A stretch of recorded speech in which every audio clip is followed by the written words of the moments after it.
Hello there! I thought I might offer you my review as a video, since Second Life is a very visual environment.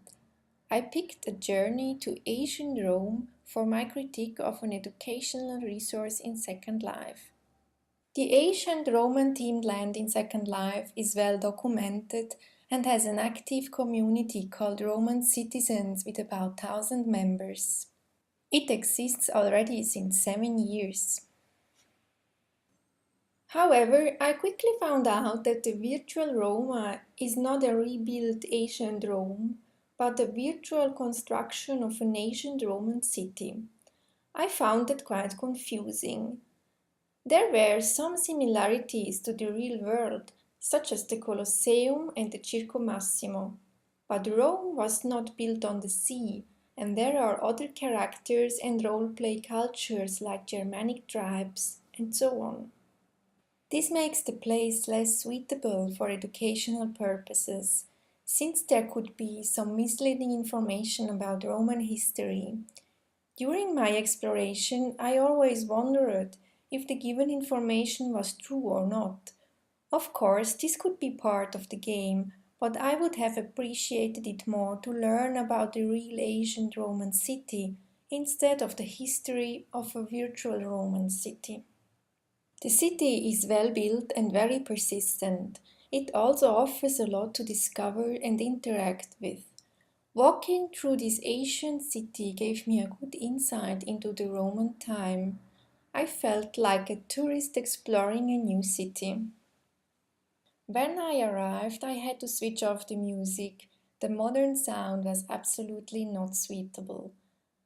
I took the treasure hunt at the beginning, where I could collect a lot of objects that were useful for later interactions. I found out later that this was meant to do at the end of my explorations. It would have been good to place the entrance somewhere else then. It's obvious that newbies start there. Generally, there was a lot to read. Instructions for the treasure hunt, historical information, and so on. I found that a bit overwhelming.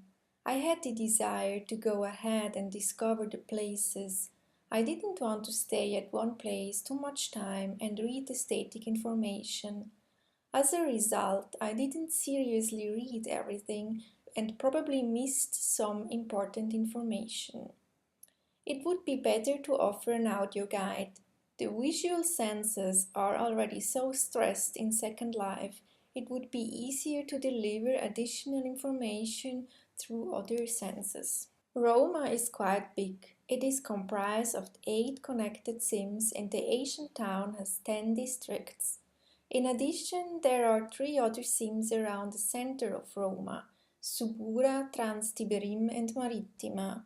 Flying and teletransportation are often switched off in Roma, which was quite annoying, since I had difficulties getting to the places I wanted by foot.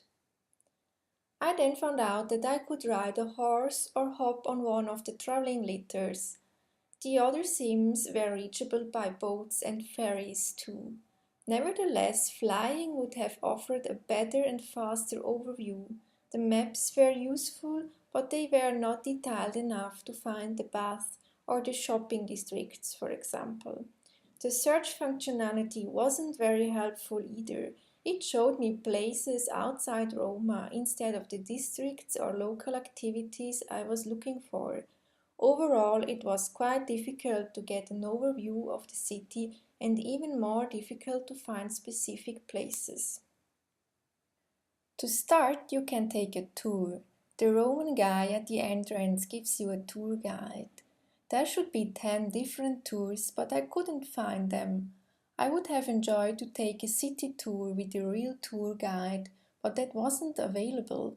This would be something very useful and ensure social interactions already from the beginning. According to the guide, you should be able to sail on a Roman boat, fight like a gladiator, shop for a new toga, drive a chariot, ride horses, stomp grapes into wine, or simply relax in the bath. But some of these activities were hard to find. I wanted to buy a new toga for my avatar since I didn't have a Roman outfit and I felt a bit out of place with my jeans. As I already wrote in another blog post, the appearance plays quite an important role. It should therefore be made easier for avatars to change clothes when they join a new environment. Every Wednesday you can engage in role plays. For this purpose you have to put on a mask together with your different character in order that the other users know that you are role playing. Unfortunately, I have missed that opportunity. However, the default experience of Roma was not supposed to be roleplay, it was social. Ironically, I felt quite lonely while I was exploring the city. Obviously, visiting a city like Roma would be a totally different, much more vivid and realistic experience if there were some citizens around. If you decide to use Roma for educational purposes, I would therefore recommend to make group trips in order to avoid that students have to discover places alone. It is often lonely out there and this can be quite demotivating. In Roma, I finally met some people on Saturday evening. They were all very well dressed like Roman citizens and very friendly and helpful. They invited me to a party where my avatar learned to dance. This has been a funny experience, but then my browser started crashing every 2 minutes and I had no choice going back to the party. So my avatar's social life has been disrupted due to technical issues before it could even start.